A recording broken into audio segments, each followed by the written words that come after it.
우리 주보에는 다니엘서 9장으로 남았는데, 성경 본문이 9장으로 나와 있는데, 다니엘서 9장이나 이렇게 오늘 이거 느헤미야 1장을 한번 보겠습니다. 느헤미야 1장이나 같은 부분이기 때문에 느헤미야 1장 1절부터 6절까지만 보겠습니다. 느헤미야 1장 1절부터 6절. 하가랴의 아들 느헤미야의 말이라. 아닥사스 왕 제20년 기슬루월에 내가 수산궁에 있는데 내 형제들 가운데 하나인 하나니가 두어 사람과 함께 유다에서 내게 이르렀기로, 내가 그 사로잡힘을 면하고 남아있는 유다와 예루살렘 사람들의 형편을 물은즉, 그들이 내게 이르되 사로잡힘을 면하고 남아있는 자들이 그 지방 거기에서 큰 환난을 당하고 능욕을 받으며 예루살렘 성은 허물어지고 성문은 불탔다 하는지라. 내가 이 말을 듣고 앉아서 울고 수일 동안 슬퍼하며 하늘의 하나님 앞에 금식하며 기도하여 이르되, 하늘의 하나님 여호와 크고 두려우신 하나님이여, 주를 사랑하고 주의 계명을 지키는 자에게 언약을 지키시며 긍휼을 베푸시는 주여 간구하나이다. 이제 종이 주의 종들인 이스라엘 자손을 위하여 주야로 기도하며 우리 이스라엘 자손이 주께 범죄한 죄들을 자복하오니 주는 귀를 기울이시고 눈을 여시사 종의 기도를 들으시옵소서. 나와 내 아버지의 집이 범죄하여. 아멘.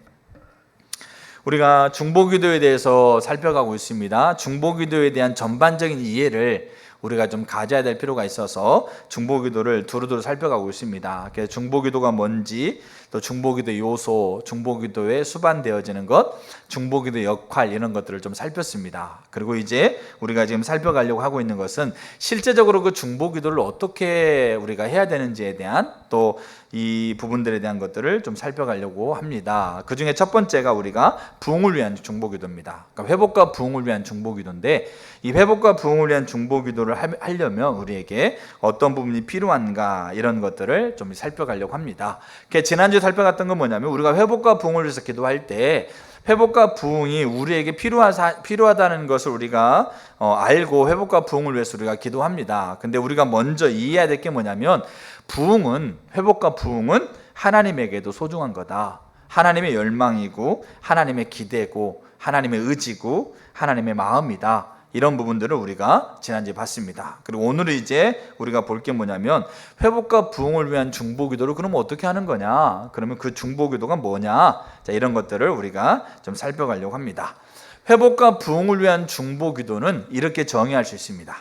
그러니까 우리가 여조 목사님이 썼던 선지자적 기도라는 책에 회복과 부흥을 위한 중보기도가 뭔가를 잘 정의하고 있습니다. 자, 그래서 회복과 부흥을 위한 중보기도라고 하는 것은 자신의 처지를 인식하고 하나님 앞에 우리의 죄를 회개하며 하나님의 긍휼을 의지하고 서서 하나님의 약속을 근거해서 그 뜻이 이 땅에 이루어지도록 간절히 간구하는 것, 이게 회복과 부흥을 위한 중보기도입니다. 다시 말씀드리면, 우리의 처지를 인식해서 하나님 앞에 우리의 죄를 회개하고 하나님의 긍휼을 의지하고 서서 하나님의 약속을 근거해서 그 뜻이 이 땅에 이루어지도록 간절히 간구하는 것, 이것이 회복과 부흥을 위한 중보기도입니다.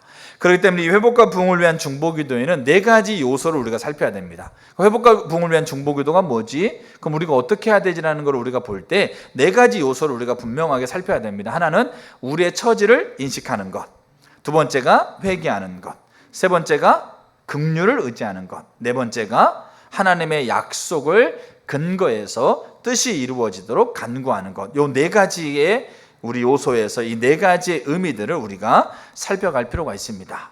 자, 그래서 느헤미야의 기도, 다니엘의 기도, 이사야의 기도, 이런 기도들이, 모세의 기도, 이런 기도들이 성경에 나와 있는 회복과 부흥을 위한 중보기도의 모델과 같습니다. 근데 이 기도 안에는 이 네 가지 요소가 그대로 다 들어 있습니다. 자, 그래서 우리가 그런 부분들을 우리가 한 가지 한 가지 보려고 합니다.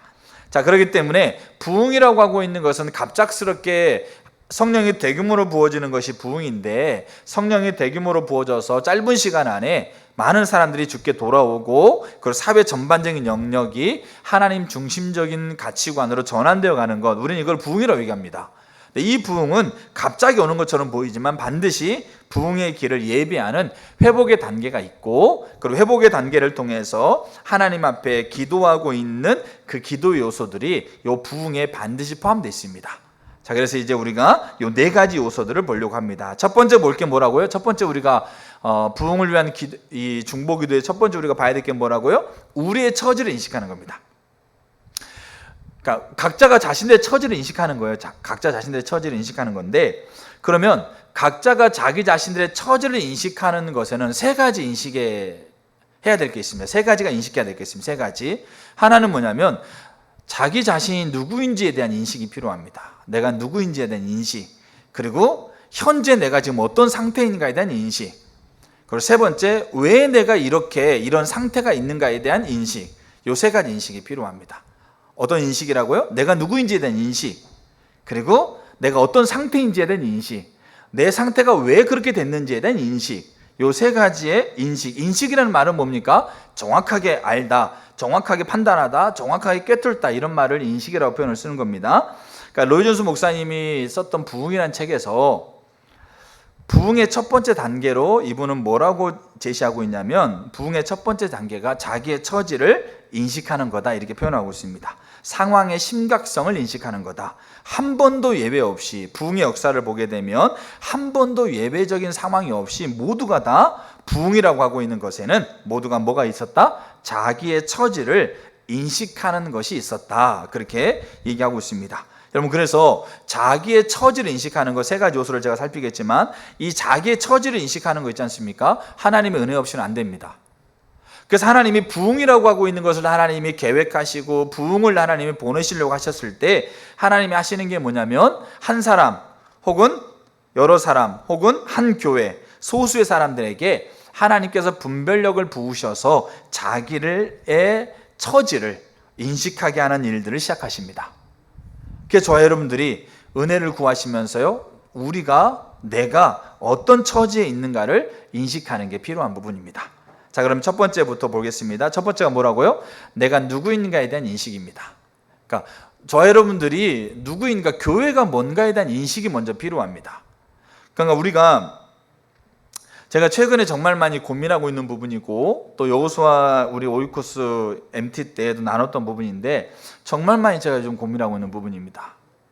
우리의 자녀들이, 저도 마찬가지고, 제 삶에서 제가 세상에 살아가지 않습니까? 세상에 돈 많은 사람들, 명예 있는 사람들, 더 즐길 거를 즐기고 살아가는 사람들을 보잖아요. 나보다 돈이 많은 사람들, 나보다 더 나은 환경에 살고 있는 사람을 봤을 때 내가 그것들을 어떻게 바라보느냐, 그리고 어떻게 그거를 내가 그들을 대하고, 또 뭡니까? 또 나보다 더 힘든 분들로 계시게 되면 그걸 내가 어떻게 바라봐야 되느냐, 이런 것들을 우리가 끊임없이 우리가 삶에 살아가고 있지 않습니까? 그때 내가 내 자신이 어떻게 살아왔는지에 대한 부분을 보면 내가 내 아이들한테 이 부분을 내가 가르쳐야 되고 보여줘야 되는데, 근데 문제는 뭐냐면, 그렇게 얘기를 할 때 내가 누군가에 대해서 분명하게 이해하지 못하면 얘기를 해줄 수도 없고 내가 그렇게 살아갈 수도 없는 거예요. 그러면 자, 우리 각자 한 사람 한 사람이 자신이 누군가에 대해서 인식하려면 우리는 어떻게 해야 될까요? 자신이 누군가에 대해 인식하려면, 자, 예를 들어서 이 컵이 있습니다. 이 컵을 모르는 사람에게 이 컵이 뭔지를 가르쳐 주려면, 이 컵이 뭔지를 모르는 사람이 이 컵을 딱 보고 나서 이 컵이 뭔지를 알려면 어떻게 하면 될까요? 주변에서 컵을 사용하고 있는 사람이 어떻게 사용하고 있는지를 보면 되겠죠. 근데 더 그들이 이 컵을, 어떨 때는 이 컵을 가지고 뭐 이렇게 던지고 놀 수도 있고, 아니 이 컵을 가지고 탑을 쌓을 수도 있고, 자기 마음대로 컵을 가지고 사용한다는 거죠. 그러면 다 컵을 다 다양하게 사용하니까, 그러면 이 안에서 이 컵이 뭔지에 대한 부분들을 정확하게 정의 내릴 수가 없어요. 그럼 이 컵이 뭔지를 알려면 어떻게 하면 되겠어요? 이 컵이 언제 시작됐는지, 이 컵을 만든 사람이 어떤 의도를 가지고 어떤 목적을 가지고 이 컵을 만들었는지를 보면 되잖아요. 그럼 그 사람이 컵을 만들었을 때 어떤 의도를 가지고 어떤 목적을 가지고 이거를 만들었는지를 우리가 보면, 그러면 우리는 이게 뭔지를 이해할 수 있는 거죠. 그렇기 때문에 어떤 제품이 나오게 되면 그 제품에 항상 같이 나오는 게 뭐가 같이 딸려 나옵니까? 사용 설명서가 딸려 나오는 거예요. 이걸 만든 사람이 이거를 이러이러한 용도로 이러이러한 기능을 가지고 만들었다는 걸 설명하는 설명서가 반드시 붙여져 있는 거예요. 그러면 내가 누구인가에 대한 인식을 해야 되는데, 내가 누구인가를 우리는 어떻게 인식합니까? 내가 시작되어 있는 그 지점을 가보면 돼요. 그럼 내가 시작되어 있는 지점을 보니까 우리 엄마 뱃속에서 시작됐네? 그 엄마한테 가서 내가 시작되는 지점이에요. 그러면 우리 어머니는 그럼 누구에게 시작됩니까? 우리 할머니에게 시작됐네? 우리 할머니는 누구에게 시작됐어요? 할머니에게 시작됐고, 이렇게 가다 보면 어디까지 갑니까? 우리의 조상까지 가겠죠. 자, 보세요. 제가 보면서 뭘 느끼냐면, 우리 아이들에게 네가 어떻게 시작됐고 네 존재는 어떻게 시작해서를 얘기할 때 그냥 우연히 뻥 터져가지고 만들어진 거야? 아니면 원숭이 이렇게 그 단세포에서부터 원숭이에서 이렇게 진화돼서 시작된 거야? 여러분, 이게 과학적으로 증명되지도 않고, 그 다음에 그 사람들이 기저에 깔려있는 하나님을 부인하는 사람들이 가지고 있는 이론에 불과한 건데, 내가 내 아이한테 설명하면서 그냥 너는 그냥 우연히 뻥 터진 가운데 만들어진 존재야, 아니면 원숭이가 진화돼가지고 네가 된 존재야, 이렇게 너의 존재에 대해서 얘기하는 거하고, 어떤 분이 존재하고 있었는데 이 분이 세상을 창조했고, 그 세상을 창조한 것 안에 인간을 만드셨고, 인간을 이렇게 만들었고, 이렇게 조성하셨고, 이렇게 세웠어라고 그렇게 얘기하면서, 이게 하나의 그냥 이야기가 아니고 과학적으로 증명되고 있는 수많은 증거들, 그리고 그것을 가능케 하고 있는 것을 보이기 위해서 사람이 죽음에서 사람을 살리는 능력까지 보였던 이 분이 존재하고, 이분이 세상을 만들었고, 이분이 인간을 만들었고, 그 인간 중에 하나가 너야 라고 얘기하는 게 어느 게 더 낫겠냐고요. 어느 게 더 합당하겠냐고요. 우리가 내 존재를 인식할 때 우리의 시작점을 찾아가면 돼요. 근데 우리의 시작점이 하나님이라는 분이 계시고, 그분이 세상을 만드시고, 그 세상을 만드신 것 아래 인간을 만들었고, 그렇게 하나님이라는 분이 세상을 만들고 인간을 만들었던 것을 하나님은 스스로 증명하셨다는 거예요. 사람이 태어나게 하는 것도 하나님 스스로 가능하게 하셨고, 그래서 독생자로 이 땅에 오셨던 예수님이 남자와 여자의 관계를 통해서 태어나지 않고 성령에 태어나지 않습니까? 이건 불가능한 거거든요. 근데 그 일을 하셨어요. 왜냐하면 세상을 만드셨던 분이 그거 할 수 있다는 걸 보여준 겁니다. 그리고 수많은 기적들을 베푸시고, 역사적으로 베푸시고, 그리고 그분이 죽었어요. 십자가에서 실제적으로 죽었어요. 죽음에서 다시 살리시고, 이런 것들을, 불가능한 일들을 역사적인 사실로 객관적으로 예수의 부활을 통해서 그분이 세상을 창조했던 분이라는 것을 증명하신 거예요. 사람의 이론이 아니고, 사람이 만들어낸 시대의 사조가 아니고, 실제적으로 그렇게 하나님이 자기 자신을 증명했고, 이 증명하고 있는 이야기 속에 인간의 시작점이 어디가 있다는 것을 우리에게 얘기해 주고 있는 겁니다. 그래서 우리의 시작점이 하나님이라는 분이 세상을 창조했고, 그 창조 안에 가장 뛰어난 존재로 우리를 시작했다. 여기에서 우리의 존재를 인식해야 된다는 얘기예요. 우연히 뻥 터졌다, 아니면 원숭이가 됐다, 아니면 이런 것에서 사람이 가지고 있는 이론에 판단하는 게 아니고. 자, 그러면 이제 우리가 시작점을 여기에서 봤어요. 그러면 여기에서 시작했을 때 문제는 뭐냐면, 컵이라는 게 시작점을 봤어요. 이 컵을 만드는 사람이 시작하고 있는 것을 우리가 갔어. 그럼 그 사람이 컵이라는 걸 만들었을 때 그냥 만든 게 아니고 뭔가 의도와 목적을 가지고 만들었을 거 아닙니까? 그렇다고 한다면 우리의 시작점을 찾아가다 보면 우연히 빵 터져가지고 되어진 거면 목적이 있겠어요, 없겠어요? 없는 거예요, 그냥.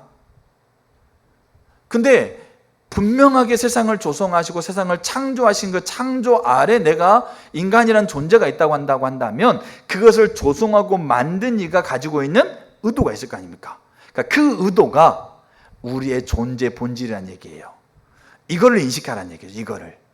그러면 그분이 가지고 있었던 의도가 뭐냐 이거죠.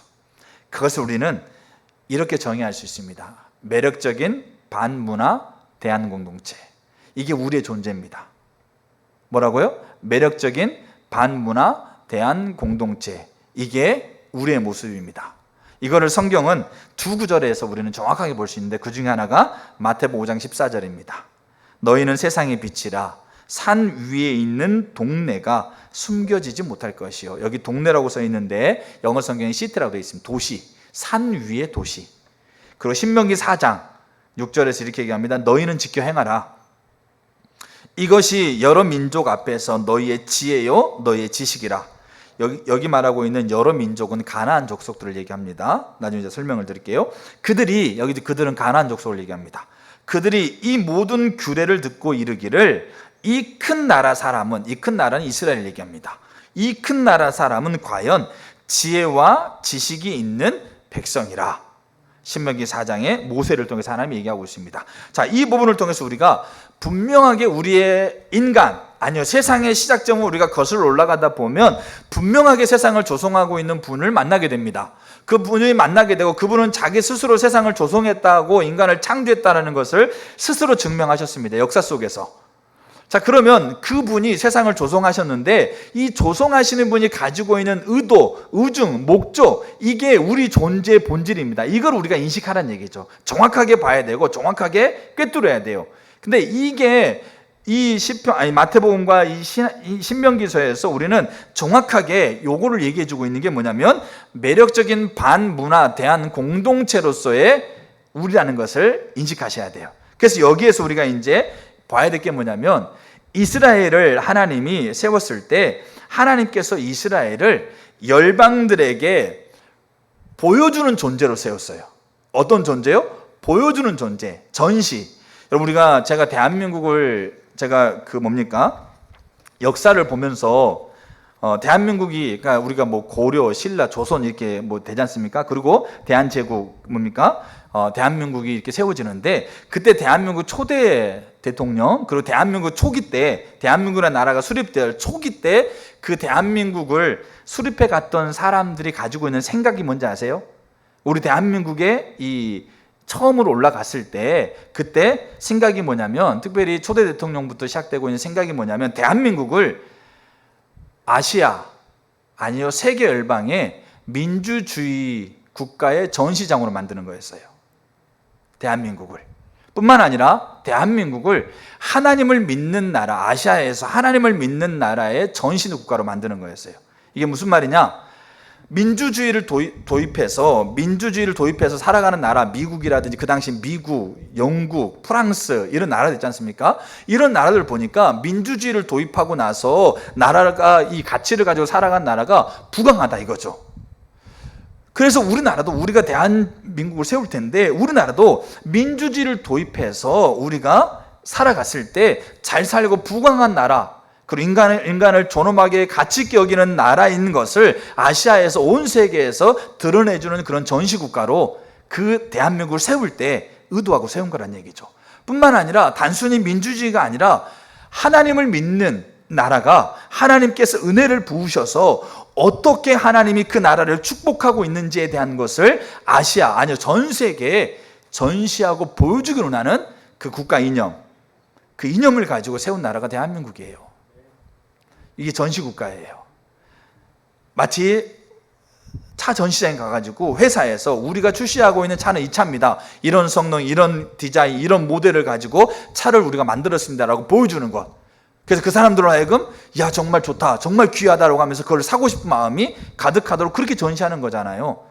그런 것처럼 대한민국을 세워진 거예요. 근데 요게 단순히 대한민국에서만 시작된 게 아니고 요게 어디서 시작됐냐면, 어디서 시작됐을까요? 요게 하나님이 세상을 창조할 때부터 하나님 백성들에게 하나님께서 의도하셨던 하나님의 의도 안에 들어있는 거죠. 그리고 이거를 가장 잘 보여주고 있는 게 이스라엘이에요. 왜냐하면 자 보세요. 하나님이 이스라엘을 애굽의 노예 생활하고 있는 이스라엘을 하나님이 해방시켰습니다. 해방시켜가지고 하나님이 이스라엘을 어디로 데리고 갑니까?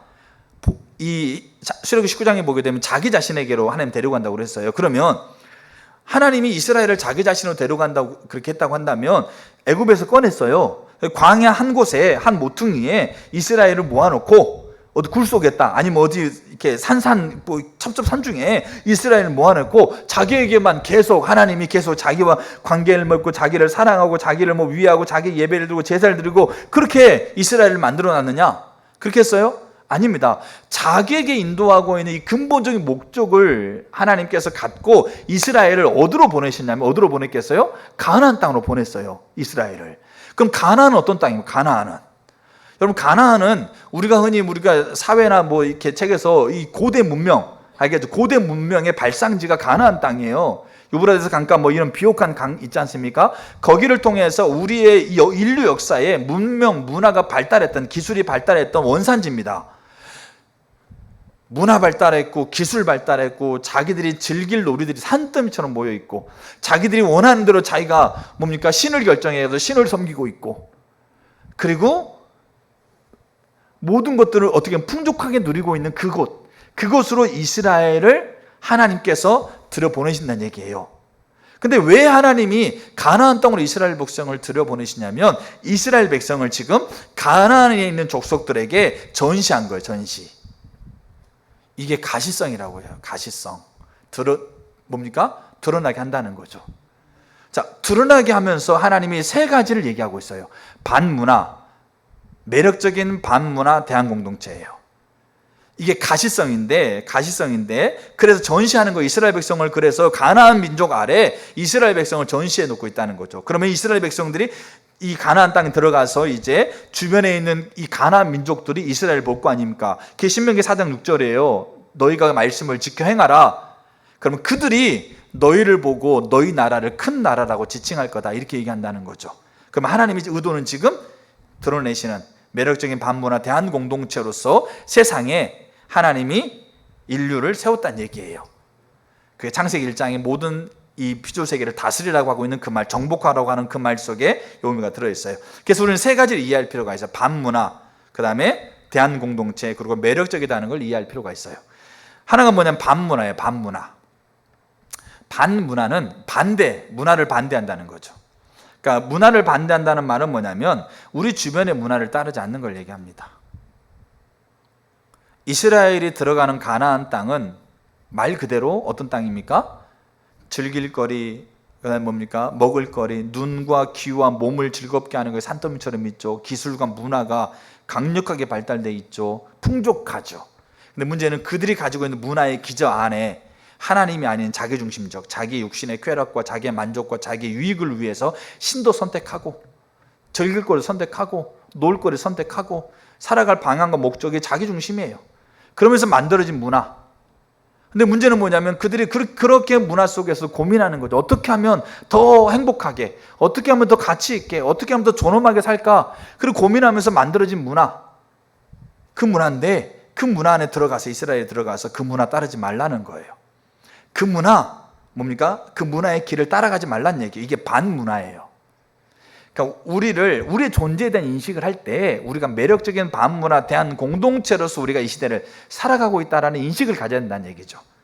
그리고 두 번째가 뭐냐면 그럼 무조건 그러면 안 돼, 무조건 못해, 무조건 하면 안 돼. 제가 제 아이가 자기가 노래를 듣고 싶다고 하면서 저에게 노래를 보내달라고 해서 노래 제목을 보내와요. 그럼 제가 그 노래를 평소에는 들어볼 생각도 안 했고 듣지도 못했고 있는지도 몰라, 그런 사람들이, 그런 노래가. 근데 아이가 듣고자 하니까 제가 그 노래를 이제 보내주려고 하다 보니까 그 노래를 듣게 돼요. 가사를 보고 음료를 보고 그들이 추고 있는 춤을 보게 되다 보니까 제가 일부에도 이런 표현을 쓰는데 완전히 쓰레기 같은 가사예요. 쓰레기 같은 가사. 제가 보면서 어떤 생각이 들었냐면 과연 이거를 작사 작곡했던 사람이 이 노래를 듣고 이 초등학생, 중학생, 고등학생 애들이 어떻게 바뀔지를 이들이 과연 알고 이걸 만들었을까? 이들이 이거 듣고 애들이 어떻게 바뀔지를 이들이 정말 조금이라도 생각하면서 이런 가사를, 아주 그냥 쓰레기 같은 가사를 만들었을까? 와, 제가 아주 화가 나더라고요. 이들이 관점은 뭐예요? 그냥 돈 버는 거예요. 그냥 자기의 명성을 높이는 거. 이거 외에는 관심이 없겠다. 왜? 가사 자체가 뭐냐? 여러분, 애들이 듣고 있는 가사 이래요. 여자친구랑 있는데 여자친구랑 이제 헤어졌어요. 잘 가. 그리고 자기는 나이트 가가지고 다른 여자 만난다는 거죠. 그리고 와가지고 또 여자한테 잘해주고, 그런 가사. 나는 바람 피우는데 너는 바람 피우지 마. 루시퍼라는 제목의 노래가 있어요. 그 제목의 노래 가사가 어떻게 되냐면 나는 너로 채울게. 너로 충만해지고 싶어. 루시퍼가 누굽니까? 그런 가사들을 우리 아이들이 좋아하는 가수들이 부른다고요. 그걸 24시간 들어. 24시간 길 가면서 공부하면서 친구들과 대화하면서 그걸 듣고 보고 한다는 거예요. 이 가사들을 보면서 저 관심도 없었던 영역인데 우리 아이가 이런 노래를 좀 애들이 부른다고 자기도 듣고 싶다고 하고 있는 가사를 보니까 나 이 여자 나 여러 여자와 같이 잠잘 거야, 이런 가사가 산더미예요. 이런 정말로 이거를 아이들이 듣고 우리 아이들에게 더 좋은 거, 더 예쁜 것만 보여주고 싶은데 이들이 이런 가사를 듣고 어떤 생각을 하겠어요? 자기가 좋아하는 사람이 부르고 있는 그 노래, 그 모양, 그 입고 있는 옷 하나, 신발 하나, 끼고 있는 반지 하나까지 따라하고 있는 애들인데, 과연 이 아이들이 이 얘기를 듣고 나서 이 노래를 듣고 이 춤을 보면서 이 아이들이 어떻게 바뀔 건지에 대한 생각을 하고 그렇게 제정신으로 그렇게 쓰고 있냐고, 이거를. 그러니까 안 된다, 못한다, 그렇게 했어요, 제 아이한테. 그럼 제 아이는 그렇게 얘기를 해요. 아니, 못하면 나는 뭐 하라고? 나는 그러면 이거를 나한테 못하게 했으면 이거에 대해서 뭔가 다른 거 할 수 있는 거를 나한테 얘기를 해주라. 단순히 문화를 반대하고 문화를 따르지 않는 것에 그치는 게 아니에요. 우리가 가나안 문화보다 더 낫다라는 것을 우리 가운데 보여줘요. 그들에게 대체할 수 있는 게 있다는 것을 보여주는 거예요. 제가 제 인생, 저는 트로트라든지 가요, 특히 민중가요, 이거 엄청 좋아합니다. 중학교, 고등학교 때 엄청 많이 불렀습니다. 근데 문제는 뭐냐면, 지금도 가요, 제가 트로트 같은 거 안 좋아하는 게 아니에요. 근데 문제는 뭐냐면, 제가 중학교 2학년과 3학년 때 제가 뭐를 만났냐면 하나님을 찬양하는 기쁨을 만났어요. 그때 당시에 제가 수련회 가가지고, 저는 굉장히 성격이 내성적이어서요, 사람과 대화하는 게 굉장히 어려워합니다. 사실은 앞에 나와서 그냥 주제 발표하는 거, 그거는 괜찮아요. 근데 1대1로 대화하는 거 정말 어려워하고요, 저를 위해서 기도해야 될 영역인데, 그러니까 사람들 앞에 서는 걸 굉장히 좀 이렇게 내성적이다 보니까 이렇게 이렇게 안 해요. 근데 어느 날 중학교 때 수련회 갔는데, 지금도 생각나요. 여러분 아마 어렸을 때만 불렀던 곡이 우리 주의 성령이 내게 임하면 춤을 추며 찬양합니다. 그게 있어요. 춤을 추면서 주를 찬양합니다. 그 찬양이 있는데, 수련회 가지고 찬양 부르는데 제가 그게 이제 삘에 꽂힌 거죠. 그래가지고 성격도 조용한 애가 미친 듯이 뛰면서 찬양했어요. 우리 주의 성령이 내게 임하면 춤을 추며 찬양하니까 춤을 추면서 막 소리 지르고, 그때 제가 찬양의 기쁨을 만났어요. 그렇게 만나다 보니까 찬양을 하고 예배 드리면서 이 찬양을 부르는 게 얼마나 좋은지를 제가 알게 된 거예요. 그러다 보니까 찬양을 부르는 게 좋은 거야. 그렇다고 해서 가요를 안 부르느냐? 그렇다고 해서 제가 평소에 들었던 걸 안 들으냐? 들어요. 근데 문제는 뭐냐면 거기에 제 마음이 거기에 빨려가지 않아요. 오히려 찬양을 부르고, 그 다음에 찬양을 부르는 사람들의 모습을 보고, 그 다음에 그들이 하고 있는 안무와 율동을 보고 하는 게 제 안에 더 즐거움인 거야. 그러니까 이게 저에게 매력적인 부분들로 이게 대안으로 온 거예요. 그러다 보니까 물론 다른 영역들은 다 다른 영역들은 더 필요한 부분이겠지만, 이 한 예를 들었을 때 제가 그것에 대해서 그 부분에 빠져들거나 그 부분 막 기를 쓰고 그게 안 들리면 막 죽을 것 같은 그런 게 없어요.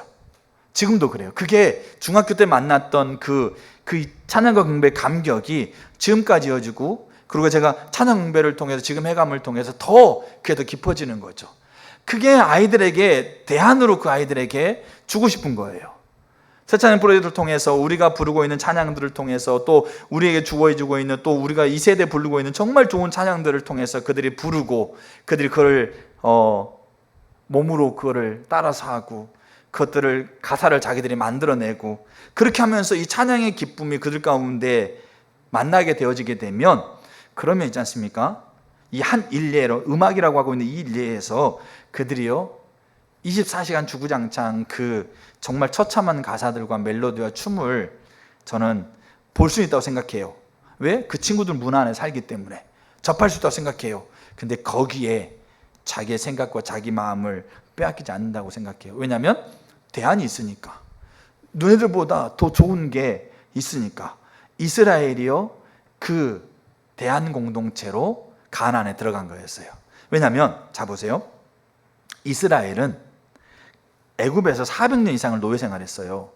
그럼 400년 노예 생활하고 나왔다 말이죠. 그럼 그들이 기술이 발달했겠어요? 아니면 뭔가 배움이 뭔가 있었겠어요? 노예 생활했는 이들이 나왔는데, 그리고 이 애굽이라는 나라가 이스라엘을 강력하게 압제했거든요, 사실은.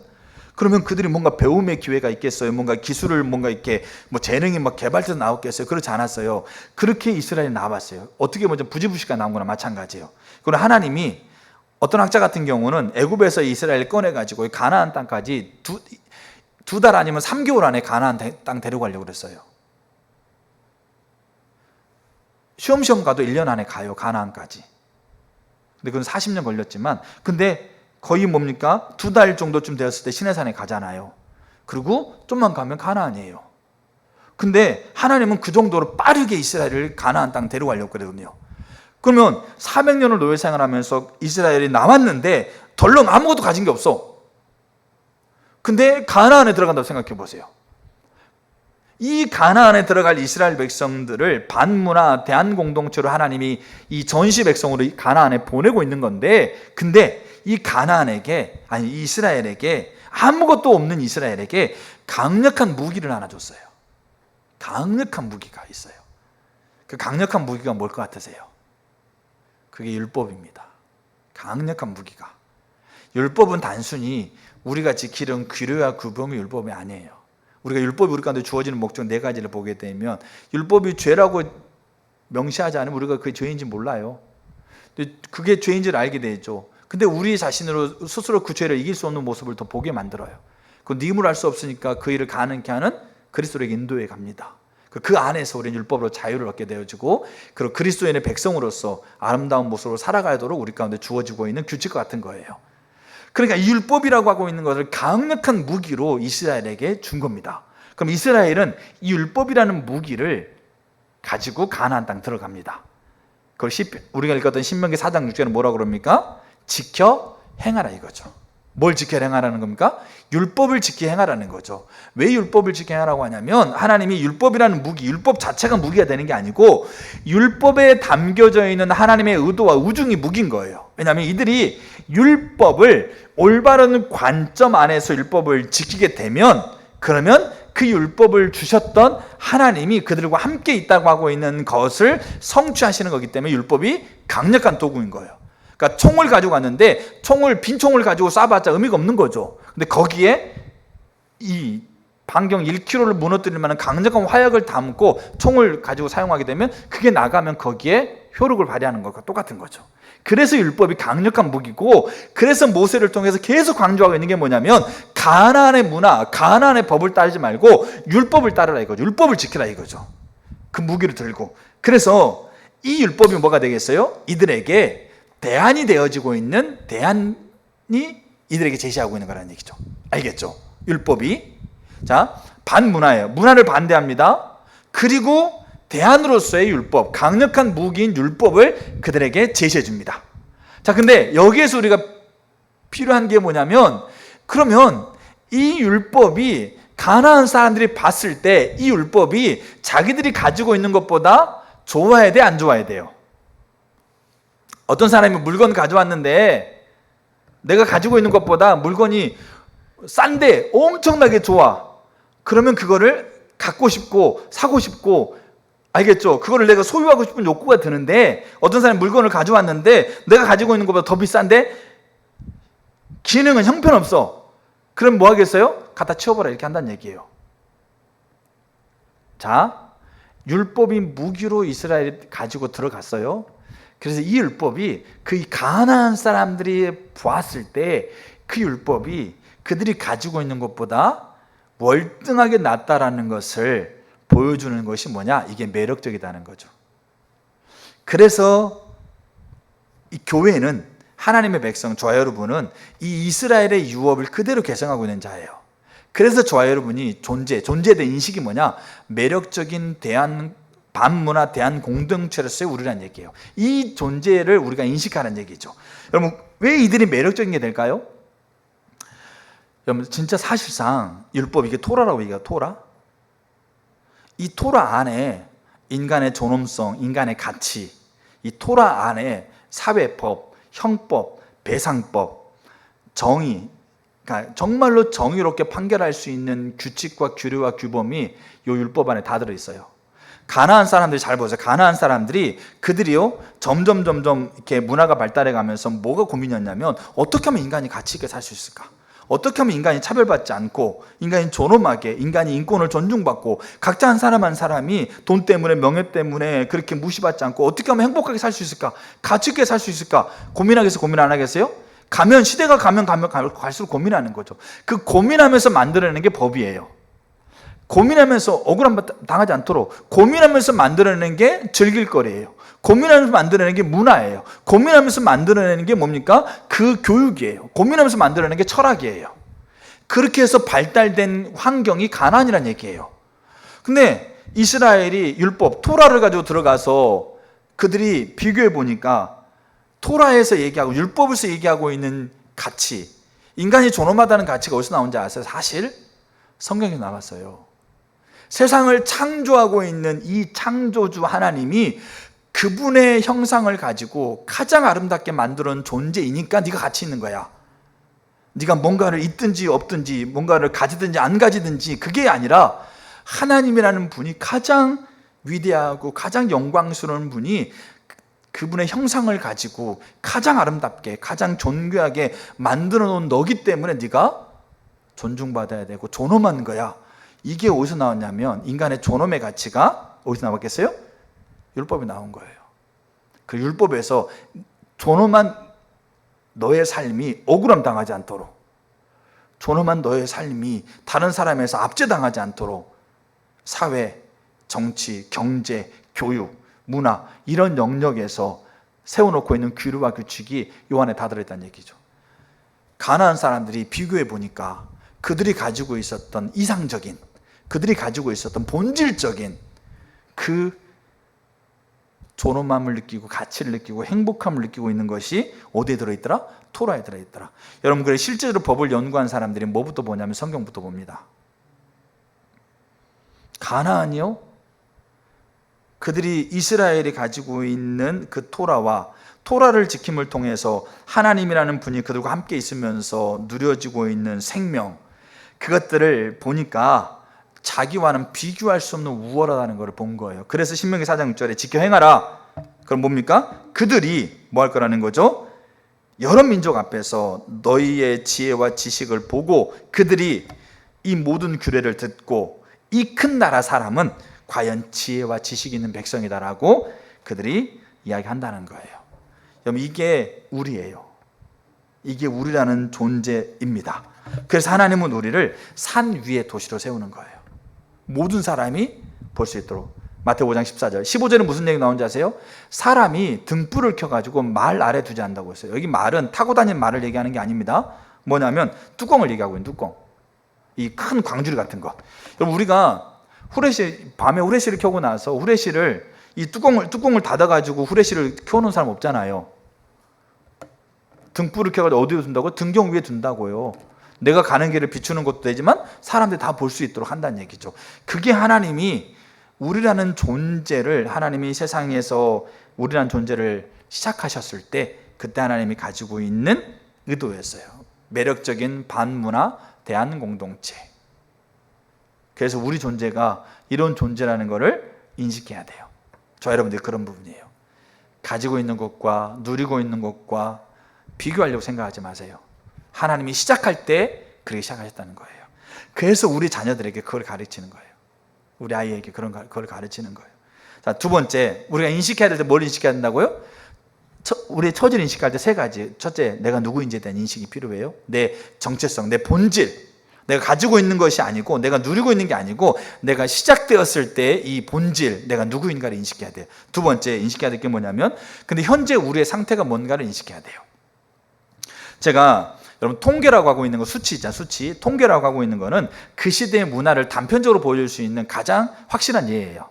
그래서 우리가 기성세대, 우리가 지금 저를 포함해서 우리 어른 세대 있잖아요. 어른 세대의 모습에 대한 통계보다 우리가 어른 세대 우리보다 훨씬 더 깨끗하게, 훨씬 더 덜 이렇게 막 물들지 않는 우리의 초등학생, 중학생, 고등학생들, 이 아이들이 어떤 상태에 있는가를 제가 한번 통계로 한번 얘기를 해드릴게요. 그걸 보면 우리의 상태가 어떤 상태인지를 우리는 교차할 수 있어요. 자, 몇 가지를 제가 얘기해 볼게요. 10대, 알겠죠? 초중고를 얘기하는 겁니다. 10대 아이들 중에서 뉴스에 나왔어요. 연합뉴스에 나오고 그 다음에 MBC에 나왔는데, 스마트폰이나 인터넷을 애들이 합니다. 근데 그냥 하는 수치가 아니고 이거를 의존하고 있는 의존도가 있어요. 의존도 중에 이제 가장 높은 의존도가 과의존도예요. 과의존도. 왜냐면 이게 없으면 애가 죽을 것 같은, 불안하고, 알겠죠? 미칠 것 같은, 알겠죠? 그런 의존도에 위험성이 있는 청소년이 현재 18.5%. 그래서 올해 조사에서 23만 5천 명, 작년에 비해서 6,700명 증가. 자, 청소년 도박 중독, 알겠죠? 이거는 그냥 한두 번 한 게 아니고 중독을 얘기하면 도박 중독 2017년 387건에서 2021년 2269건, 5배 증가. 온라인 도박, 알겠죠? 게임하면서 그 게임에 도박 게임이 있어요. 청소년들 못 들어가는데 얘들 다 들어갈 수 있어요. 어떻게 들어갈까요? 부모님 이름으로 들어가요. 자, 온라인 불법 도박에서 2017년에 503건, 2021년에 1242건, 2.5배 증가. 자, 초등학생 최근 1년 동안 성인 영상, 음란물이죠. 음란물 경험했던 경험률이, 초등학생 경험률이 33%, 도박 게임을 경험했던 게 6.2%. 자, 10대 청소년 마약범, 알겠죠? 이거는 마약 중독자를 얘기합니다. 마약범이 2011년 41명에서 2022년 481명, 11배 증가. 자, 최근 5년간 2013년에서 2018년까지 청소년 성병 환자 수, 알겠죠? 자, 2013년 9,165명, 청소년 얘기하는 겁니다, 지금. 2018년도에 12,699명, 38% 증가. 국내 에이즈 환자가요, 1995년 114명에서 2019년에 1222명이에요. 국내 에이즈 환자가. 근데 26배 증가했어요. 국내 에이즈 환자가. 그 중에요 10대에서 20대가 40% 차지합니다. 근데 10대는 92%가 동성애를 통해서 감염돼요. 학교 폭력 작년보다 0.6배 증가. 이 밑에 더 무서운 게 있어요. 10대 자살률. 2019년에서 10대가 5.9명이 자살했는데 2021년에 7.1명이 자살합니다. 20% 증가합니다. 청소년이 사망했어요. 사망. 뭐 사고로 죽고 뭡니까 알겠죠? 뭐 이렇게 질병으로 죽고 이렇게 합니다. 청소년 사망이 했는데 그 사망하는 이 원인 중에서 자살이 몇 프로인지 아세요? 자살이 2020년도 통계 자살이 50%. 10명이 죽으면 5명이 자살로 죽는 거예요. 그럼 잘 한번 보세요. 여기서 나오고 있는 이 이야기 속에서 우리 아이가 해당 안 된다고 생각하세요? 우리 아이가 여기 없을 거라는 보장이 있으세요? 제가 이런 거 보면서 제가 아이 키우는 입장에서 무섭더라고요. 내 아이가 이런 자리에, 내 아이가 결혼한다고 데려왔는데 강아지 데려와. 내 사랑하는 아내고 남편인데 뭡니까? 뽀삐 데려오고. 여러분 농담이 아니에요 이게.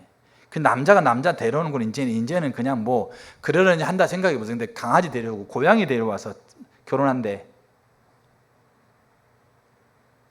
이렇게 보세요. 이게 우리의 상태예요. 지금 제가 일부러 기성세대 이야기를 하지 않고 그나마 그래도 초중학, 고등학생 그나마 우리가 봤을 때 아주 예뻐 보이기만 하고 아주 그냥 좋은 것만 좀 주고 싶은 이 아이들의 상태가 수치로 나오고 있는 게 심각하다는 얘기예요. 동성애자들로 구성된 아이돌 그룹이 나왔어요. 라이오니시스라고, 이츠오케이 투비미, 뭐 어때? 나는 나야, 이런 노래 제목을 나왔는데 그 가사가 아주 그냥 비로소 내가 나로 사는 곳, 자정의 게이클럽은 나의 집이다.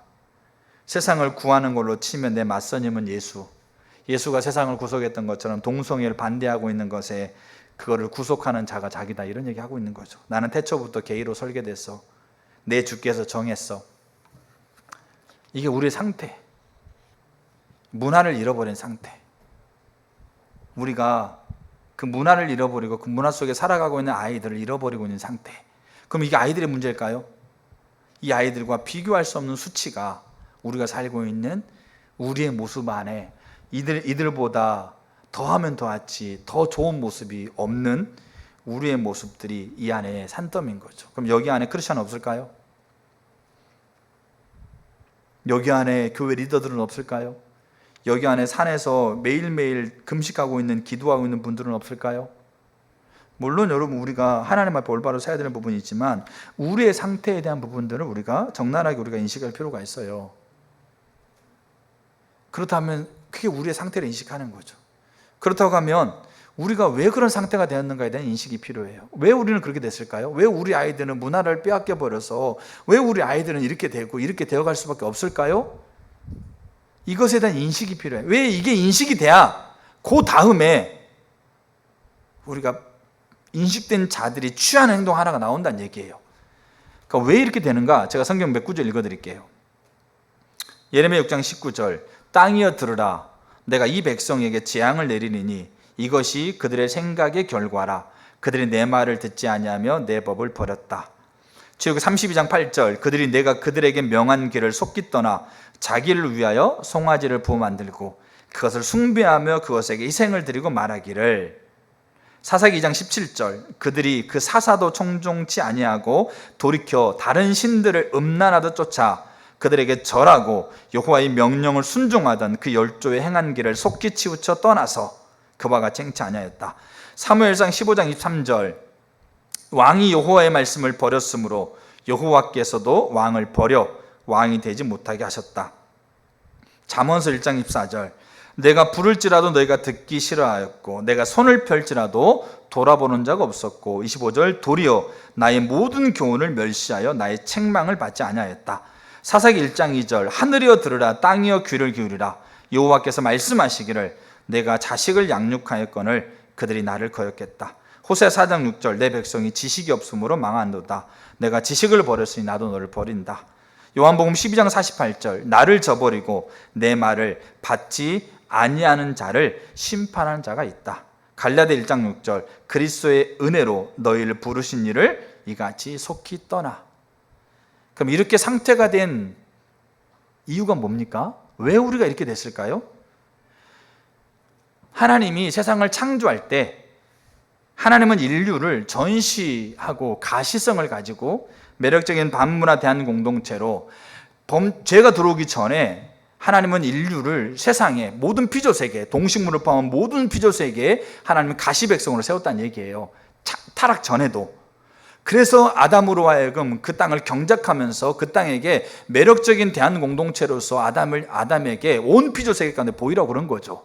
타락했어요. 하나님을 떠났어요. 하나님을 버렸어요. 그 버린 결과로 문화가, 하나님 기뻐하지 않는 문화의 기조가 그 기저 안에 담겨져 있는 세계가 완전히 가득 찬 거예요. 왜 우리가 이런 상태가 되었느냐? 하나님을 버렸기 때문에 그런 겁니다. 하나님을 버렸다는 말은 우리가 예배 시간에 예배 안 드리고 있는 거 아니라는 거 알지 않습니까? 하나님이 우리의 중심의 전부가 되어지고 하나님과 함께 있는 게 기쁨이고 하나님이 좋아하는 게 내가 좋아하는 거고 하나님의 목적이 내 목적이고 하나님이 기뻐하는 게 나는 싫어도 하나님이 기뻐한다고 하면 그 사람이든지 그 대상이든지 그 나라든지 내가 기뻐하는 것, 그게 얼굴을 구하는 건데 그 하나님 얼굴을 구하는 것에서 우리가 떠났기 때문에 우리의 상태가 이렇고 우리의 존재의 본질이 무너져 버렸다는 것을 인식하는 거라는 거죠. 오늘 읽었던 느헤미야의 기도에서 느헤미야는 자기의 처지를 인식해요. 느헤미야는 여기서 하나님, 우리 예루살렘을, 우리 유다를 하나님 돌아보십시오라고 기도하는데 이 기도 속에는 자기의 처지 인식이 있었어요. 뭐냐면 이 다니엘, 느헤미야, 이사야 이런 분들은 예루살렘과 유다가, 그러니까 자기 나라, 특히 예루살렘, 하나님의 이름을 두신 도시잖아요. 하나님이 자기 이름을 두시고 자기 하나님께서 친히 함께 하겠다고 하신 도시인데 이 예루살렘이 성이 무너지고 모든 지방 나라에서 환난과 능욕을 당하는 것. 근데 문제는 뭐냐면 이 예루살렘이 본래 그런 곳이 아니지 않습니까? 이 유다가 본래 그런 게 아니잖아요. 이스라엘이 그런 게 아니잖아요. 이스라엘은 뭡니까? 만군의 여호와의 이름을 두신 곳이고, 예루살렘은 그 하나님의 영광을 그곳에 두신 곳이고, 누구든지 어느 자리에서든지 어느 곳에든지 어떤 환경이든지 그 자리에 와서 그곳을 바라보면서 하나님을 예배하면 그 만군의 여호와를 누릴 수 있는 하나의 상징적인 의미로서 예루살렘인데, 다른 말로 하게 되면 산 위의 도시로 율법이라는 강력한 무기를 가지고 가나안 땅 한복판에 들어가서 전시 백성으로서의 그 존재성을 가지고 세운 나라인데, 근데 문제는 뭐냐면 이스라엘 현재 상황이 어떻게 됩니까? 나라가 멸망했죠. 포로로 끌려가서 가나안 땅에 살고 있는 사람은 그래 산다 쳐봐.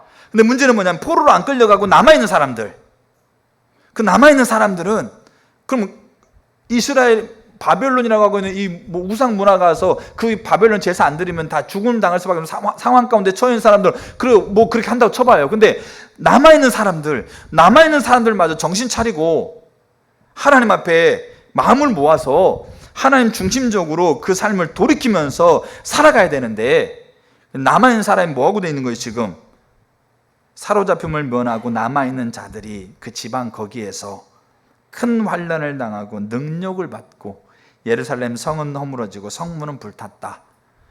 그게 그들의 상태예요. 그럼 그들이 그렇게 상태가 된 이유에 대해서 느헤미야는 뭐로 봤을까요? 하나님을 떠난 걸로 봤어요. 하나님을 떠났기 때문에, 하나님이 전부가 되는 자리에서 이스라엘이, 유다가 떠났기 때문에, 예루살렘이 떠났기 때문에 우리에게 하나님의 생명은 그치고 세상으로부터 반문화 대한공동체 매력적인 것으로 돼야 되는데, 그것들을 하나도 드러내지 못하고 오히려 욕먹고 조롱당하고 무시당하고 실제적으로 괴롭힘 당하고 있는 그런 존재로 전락해 버리는 것이 느헤미야에게 인식되고 있는 거잖아요. 그러니까 느헤미야가 뭐합니까? 울며 수일을 금식합니다. 그러면서 시작되어 있는 기도가 뭐냐? 첫 번째 뭐겠어요? 이거를 인식하면 그럼 뭐가 되겠어요? 하나님 앞에 하나님을 떠나 있는 자신의 모습에 대해서 회개하게 돼 있어요. 그래서 회개는 인식에서 시작합니다. 근데 여기 회개할 때 우리가 잘 알아야 될 것 중에 하나가 뭐냐면, 느헤미야요 굉장히 뛰어난 사람이고, 다니엘 있지 않습니까? 굉장히 훌륭한 사람이에요. 요시야 같은 경우는 그 할아버지가 므낫세라는 사람이에요. 이스라엘, 그러니까 유다 역사, 이스라엘과 유다가 나눠지죠. 근데 이스라엘 역사 가운데 가장 악한 왕이 므낫세예요. 왜 악했을까요? 하나님을 대적하는 나라로 완벽하게 바꿔버린 왕이 므낫세예요. 사회, 정치, 경제, 교육, 국방, 과학, 가정, 이 모든 전반적인 영역을 또 므낫세가 오랫동안 살았어. 또 완벽하게 바꿔버린 나라가 므낫세예요. 가장 악독한 왕이에요, 하나님 보시기에. 근데 그 므낫세의 손자가 요시야예요. 그 아버지가 왕이 됐는데 빨리 죽어요. 그래서 8살에 왕이 됩니다.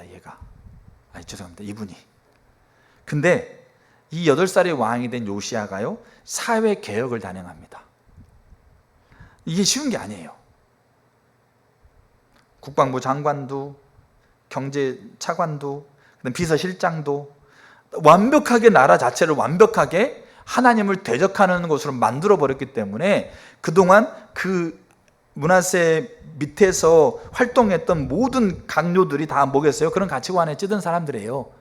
그런 사람들과 함께 독만 타면, 밥에 독만 타면 금방 죽는 애인데, 그 8살짜리 아이가 사회 개혁을 단행한다고 단순히 그냥 몇 가지 구조를 바꾸는 게 아니고 그렇게 찌든 사람을 쳐내는 것도 포함되어 있다는 얘기예요.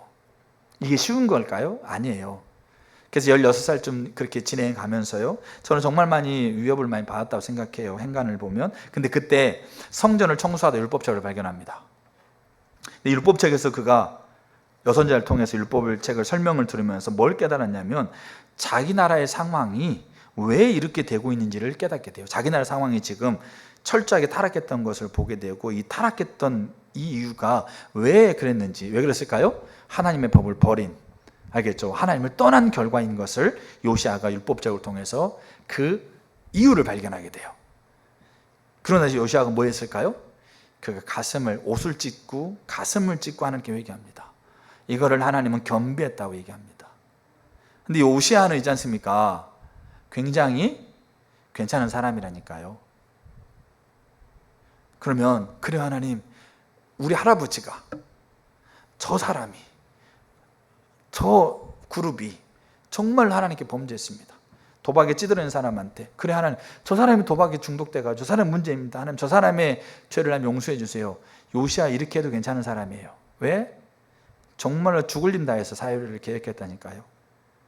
다니엘 사자굴에 들어갈 정도로 하나님 앞에 목숨 걸었던 사람이에요. 느헤미야, 그가 아닥사스 왕의 술 맡은 관원이었지만 그도 목숨 걸 정도로 자기 모든 것 전부를 포기하고 본국으로 돌아가기를 선택할 정도로 정말로 그 할 일례만 보면 그 삶이 어떤 삶인지 보일 거예요.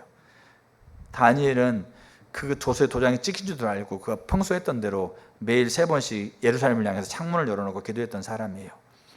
우리보다 비교할 수 없이 신실하게 잘 살았던 사람인데, 이들이 하나님께 드렸던 회개는 어떤 회개일까요? 하나님, 저들이, 하나님, 우리 조상이 하나님 죄를 범했습니다. 이게 아니었어요. 느헤미야 이렇게 기도합니다. 하나님, 우리가 범죄했는데 나와 내 아버지의 집이 주께 범죄했습니다. 이들은 그들의 죄악을 자기와 동일시했어요. 손가락질하기보다, 판단하기보다, 그래 네가 잘못됐다라고 그렇게 이야기하기보다, 하나님, 저의 잘못이고, 하나님, 저의 죄악이고, 하나님, 우리의 죄악입니다. 그렇게 이들은 하나님께 회개했어요. 이구동성으로 그렇게 하나님 앞에 기도했던, 이게 회복과 부흥을 향한 기도이기 때문에 그래요. 자, 이렇게 하나님께 회개하고 나서요, 그 다음에 그들이 하나님 앞에 다시 나아가요. 다시 나아갈 때 우리는 하나님께 그렇게 회개하고 나면 우리의 죄가 다 없어지고, 또 우리가 하나님께 나아갈 때 우리가 했던 몇 가지 행동들, 의식들, 의도, 헌신들을 가지고 하나님 앞에 나아갈 수가 없어요. 그래서 이들은 뭘 의지하게 됩니까? 이들은 하나님의 긍휼을 의지합니다. 히브리 4장 16절에, 자, 제가 문제 한번 내볼게요. 자, 그러므로 우리가 긍휼하심을 받고 때를 따라 돕는 은혜를 얻기 위하여 땡땡의 보좌 앞으로 담대히 나아갈 것이다. 여기서 말하고 있는 땡땡은 뭘까요? 뭡니까? 자, 사랑일까요? 부일까요? 명예일까요? 뭘까요? 은혜입니다. 히브리 기자가요, 하나님이 계신 곳, 하나님의 보좌를 뭐라고 표현하냐면 은혜라고 표현하고 있어요.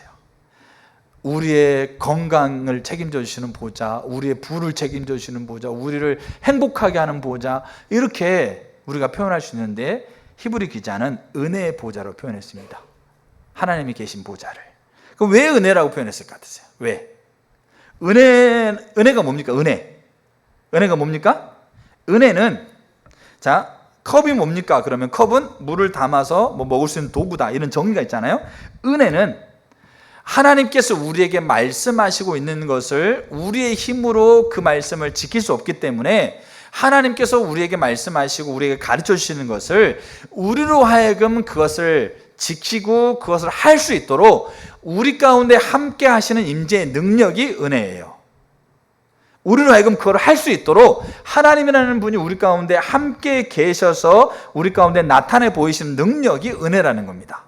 알겠죠? 근데 이 은혜를 하나님께서, 우리가, 자, 이 컵이 그런 도구다. 그러면 야, 이 컵 너무 좋죠. 그러면 이 컵을 그럼 내가 이 사람한테 줄 때, 이 사람이 이 컵이 100원이면 100원을 나한테 주니까 내가 이거를 이 사람한테 줘요. 알겠죠? 근데 은혜라는 것은 하나님이 우리에게 말씀하시는 것을 우리가 지킬 수 없기 때문에 우리 가운데 함께 계셔서 우리를 도우시고 우리에게 함께 하시는 그 능력으로 인해서 우리로 하여금 하나님의 말씀을 지키도록 하는 게 은혜인데, 이 은혜를 하나님이 우리한테 줘요. 알겠죠? 우리한테 주는데 우리에게 어떻게 주시냐고요. 우리가 그 은혜에 합당한 대가를 지불하면, 그 은혜를 우리가 누리기 위한 그 대가들, 값을 지불하면 그 값을 받고 우리에게 은혜를 주시는 거냐?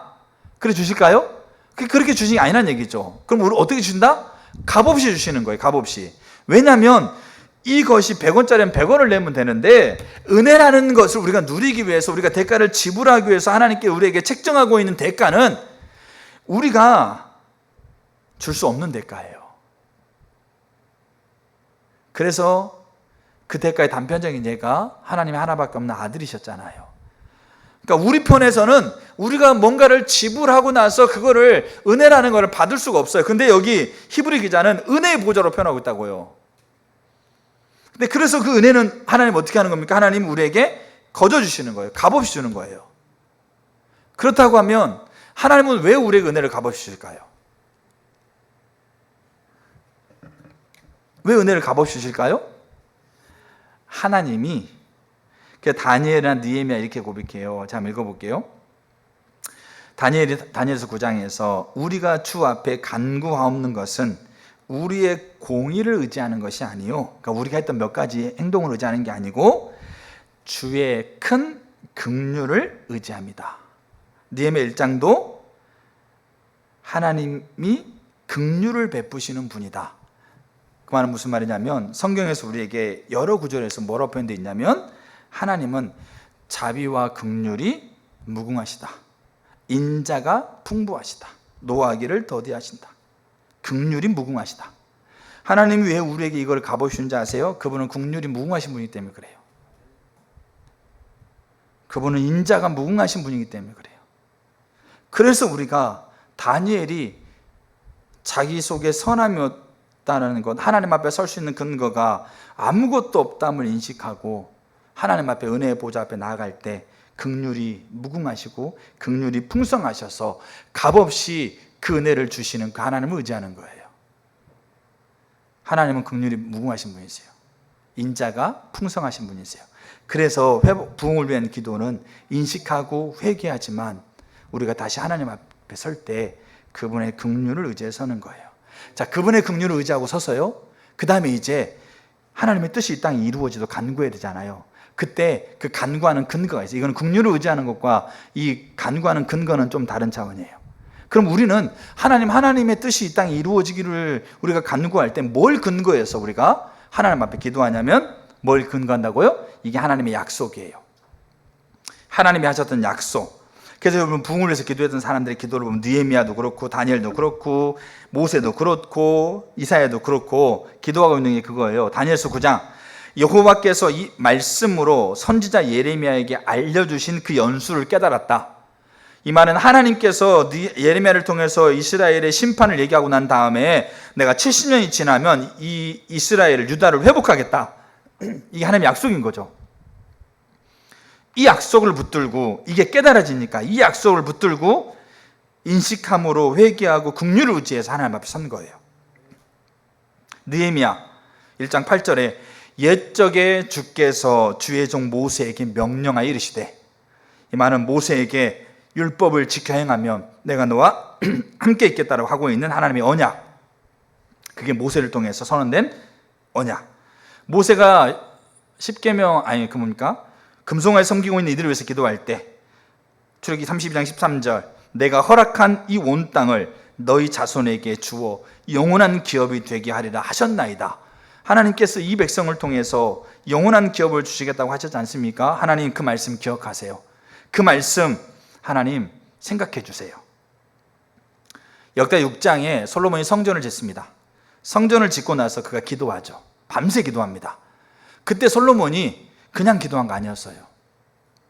역대 6장에 하나님, 이 성전이 사람 만든 성전이 하나님이 구할 수 없어요. 이 성전을 무슨 용도냐면 우리 이스라엘 백성이 전쟁에 처하든 기근에 처하든 환난에 처하든 아니면 어느 도처에 흩어졌든지 간에 예루살렘을 향해서 엎드려 기도하면, 여러분 그래서요 유대인들 흩어졌던 사람들이, 디아스포라 사람들이요 때가 되면 어딜 향해서 기도합니까? 예루살렘을 향해서 기도하는 거예요. 오늘날 이슬람 애들이 그것들을 본따 가지고 메카, 사우디에 있는 성전을 향해서 3번 기도하죠. 그들이 기도하는 방향은 다 어디서든지 간에 다 메카를 향해 있어요. 그게 어디서부터 시작했을까요? 그게 여기서 시작한 거예요. 솔로몬 성전에서. 그래서 어디에 있든지 성전을 향해서 기도하면 하나님 들어주세요. 그것에 대해서 응답으로 역대하 7장 14절, 내가 듣고 그 땅을 고치겠다. 그럼 솔로몬이 성전을 지어놓고요, 자기가 지은 성전을 이렇게 내가 지었으니까 이렇게 해주세요, 이게 아니에요. 분명한 근거 한 가지 가져갔어요. 솔로몬이 하나님 앞에 기도할 때. 그게 역대하 6장 16절, 이스라엘 하나님 여호와여, 주께서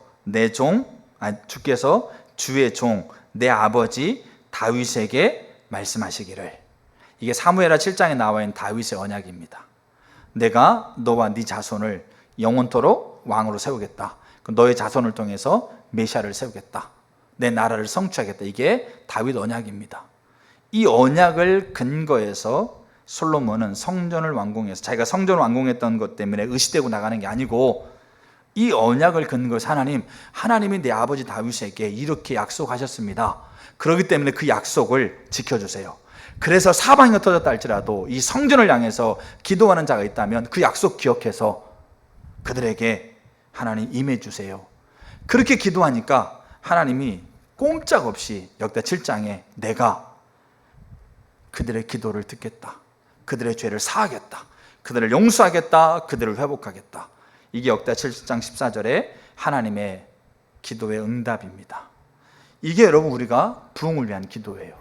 우리가 여러분 줘보세요. 한 사람이건 혹시라도 소수의 사람이건 우리가 이렇게 부흥을 위해서 인식하고 회개하고 긍휼을 의지하고 서서 하나님의 약속을 근거해서 그 약속이 땅에 이루어지도록 우리가 기도하고 있는 사람이 세워진다고 생각해 보세요. 그럼 하나님이 그거 그냥 있겠냐고요. 하나님이 그거 땅에 떨어지게 하겠냐고요. 그 기도를 하나님 무시하겠냐고요. 그래 기도하는 자를 찾고 있는 이 시대에 그래 기도하는 사람들의 기도를 하나님이 방관하시겠냐고요. 저는 그럴 수 없다고 봐요. 그럴 수 없다고 하는 얘기가 성경에 산더미처럼 쌓여 있어요. 그래서 우리가 회복돼야 될 기도 중에 하나가 부흥을 위한 기도예요. 처지를 인식하고 회개하고 긍휼을 의지하고 서서 하나님의 약속을 근거해서 그 일이 땅에 이루어져서 기도하는 그 기도가 저 여러분 가운데 회복돼야 돼요. 정말 회복되기를 축복합니다. 그리고 우리 교회가 또 이 나라의 교회가 그렇게 서가면 하나님 부흥 모으지 않았다고 생각해요. 자, 이제 결론입니다. 제가 대한민국을 위해서 기도하고 있을 때, 대한민국에서 기도하면서 참 이렇게 기도할 때 대한민국이 바뀌지 않는 모습 보면 때로는 실망할 때도 있었어요. 기도해도 아무것도 안 보일 때가 있었어요. 그때 낙심하고 이렇게 지치고 그렇게 하면서 기도할 이렇게 기력도 많이 이렇게 떨어지고 기도하고 싶은 마음도 별로 없고 내가 기도해도 하나님 뭐 하고 계시나 이런 것도 뭐 뚜렷하게 안 보이니까 그럴 때가 있었어요. 근데 제가 전도사 때 샘물교 선교 훈련을 하면서 읽었던 부흥이라는 공부를 하면서 읽었던 책 중에 하나가 세계를 뒤바뀐 부흥의 불길이라는 책이 있어요. 근데 그때는 그냥 그게 이제 교재이기도 하고 요약한 숙제이기 때문에 그냥 숙제하려고 그냥 읽었던 거죠. 자세히 이렇게 그렇다고 띄엄띄엄 있는 것도 아닌데 그렇기 때문에 앞에 있는 서문 이거를 볼 생각 안 했어요. 근데 이제 시간이 지난 다음에 제 안에 그런 부분이 있었을 때 우연찮게 이 책을 또 보게 됐어요. 보게 되면서 세계를 뒤바뀐 부흥의 불길이라는 책에서 결론이 있고 서론이 있어요. 그 첫 글에 서문이죠. 서문 첫 글에 이 글이 이 저자가 써놨어요. 이 책은 뭐냐면 성경에서부터 이 저자가 살았던 시기까지 부흥의 역사를 쭉 연구하면서 부흥이 어떻게 시작됐고 부흥이 어떻게 진행됐고 부흥의 열매가 뭐였는지를 쭉 기록하고 있는 책입니다. 이게 세계를 뒤바꾼 부흥의 불길이라는 책인데 이 서문에 이런 글이 있어요. 제가 이 글 읽고 나서 마음에 가졌던 의심을 확 내리고요. 지금도 이거를 생각하면서 기도합니다. 지금도 눈에 아무것도 안 보이고 아무것도 안 일어나는 것처럼 보여도 저는 이거를 이렇게 붙들고 기도합니다.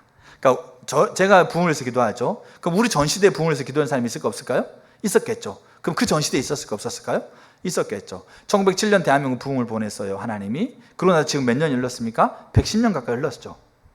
그럼 그 시간 동안에 1907년 부흥을 보냈던 그 부흥의 혜택을 누리는 게 30년이라고 한다면 그럼 나머지 70년, 80년간 부흥을 위해서 그 부흥을 갈망하며 부흥을 위해서 기도하는 사람이 있었을까 없었을까요? 그분들이 지금 다 세상에 살아계시나요? 아니죠. 하늘나라 가신 분도 계시고 지금 살아계신 분도 계시고 그럼 그들이 기도했던 기도는 그럼 쓸모없습니까? 더 지금 부흥이 지금 대한민국에 올 기미가 없는 것처럼 더 보여주고 있는 상황인데 그럼 그들의 기도는 그럼 하나님은 그럼 그냥 이렇게 안 듣고 계신 기도였나요? 그러니까 우리가 그런 생각할 수 있다는 얘기예요. 언제 부흥이 올지도 모르고 내가 살아있을 때 올지도 모르고 내가 죽은 다음에 부흥이 보낸들 저는 대한민국 가운데 다시 한번 하나님의 강력한 대추수의 부흥이 있을 거라고 확신합니다. 그리고 그걸 믿고 있습니다. 그리고 기도하고 있습니다. 제가 이 땅에 있을 때든 하나님 나라 갈 때든 자 근데 제가 그랬을 때 요 첫 글에 이렇게 돼 있어요. 제가 읽어드릴게요. 이것만 읽고 마치겠습니다.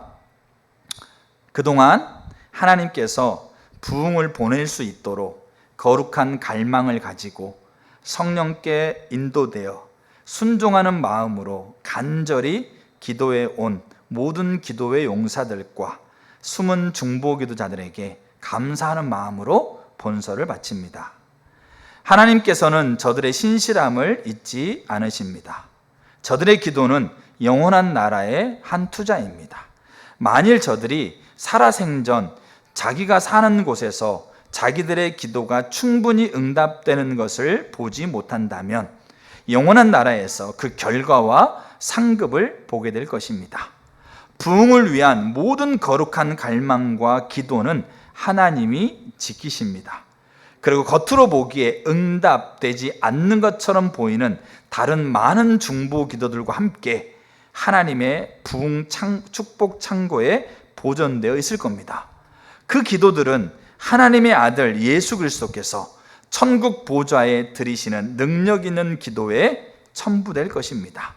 하나님 나라 확장을 위한 저들의 기도는 하나님께서 때때로 부으시는 부흥의 역사 속에 응답되고 있습니다. 여러분 이거를 믿으십니까? 이게 제가 모든 의심을 떨쳐버렸던 한 문장입니다.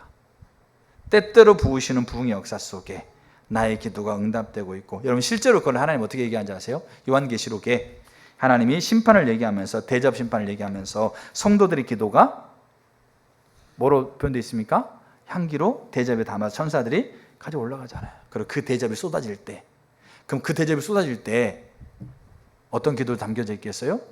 이 시대에, 그 전 시대에, 그 전전전 시대에 하나님 앞에 기도했던 기도가 그 대접에 쌓여서 그게 쏟아질 때, 그걸 이 저자는 때때로 부으시는 부흥이라고 표현합니다.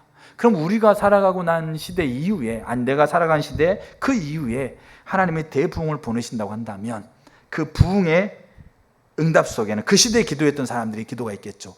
그 시대에 하나님 앞에 동참했던 사람들의 동참이 있었겠죠. 근데 거기에는 저의 기도와 저의 동참이 거기에 함께 있다. 이 놀라운 사실을 제가 보는 순간 저는 지금도 기도합니다. 지금도 기도하고 앞으로도 기도할 것이고, 특별히 부흥을 위해서 기도하도록 하나님 앞에 더 은혜를 구합니다. 처지를 인식하게 해달라고, 내가 누구인지, 현재 우리가 어떤 상태인지, 내 상태가 어떤 상태인지, 그리고 왜 그렇게 됐는지에 대한 정확한 것을 깨닫고 하나님 앞에 그걸 회개하도록, 나와 내 집이, 내 교회가, 내 나라가 하나님께 범죄했음을 회개하고 다시 무궁한 긍휼을 의지하고 서서 하나님의 약속이 땅에 이루어지도록 오늘도 기도할 거고, 내일도 기도할 거고, 앞으로 기도할 겁니다. 그럼 그렇게 우리가 하나님 우리를 기도하는 사람 불러요. 왜 이렇게 기도하는 자리에서 물러서고 있는지 모르겠어요.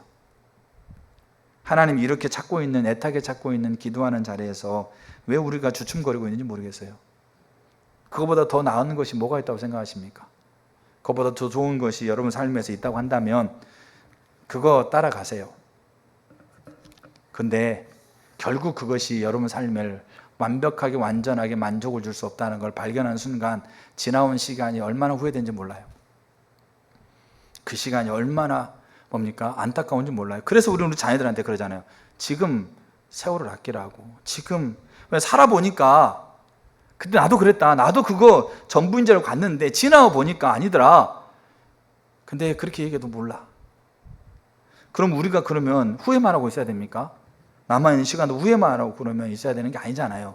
지금이라도 부흥을 위한 기도의 자리를 서고자 하나님 앞에 구하시고, 이 기도를 어떻게 드려야 되는지에 대한 이 분명한 요소들에 대한 하나님의 깊은 인식이 우리 가운데 일어나도록, 실제적으로 내가 그렇게 하나님 앞에 서도록 은혜를 구하고 물러서지 않고 한 걸음 한 걸음 앞으로 가셔야죠.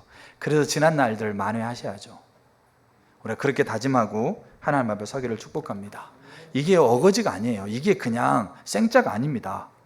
정말로 하나님께서 우리에게 들으시는 기도로, 특별히 부흥을 위해 들으시는 기도로 우리 가운데 허락해 주고 있는 길이라고 보시면 돼요. 그래서 저와 여러분들의 이런 은혜가 있기를 축복합니다. 다시 그렇게 하나님 앞으로 다시 기도하는 자리로 서기를 축복합니다. 아멘. 우리 찬양하겠습니다.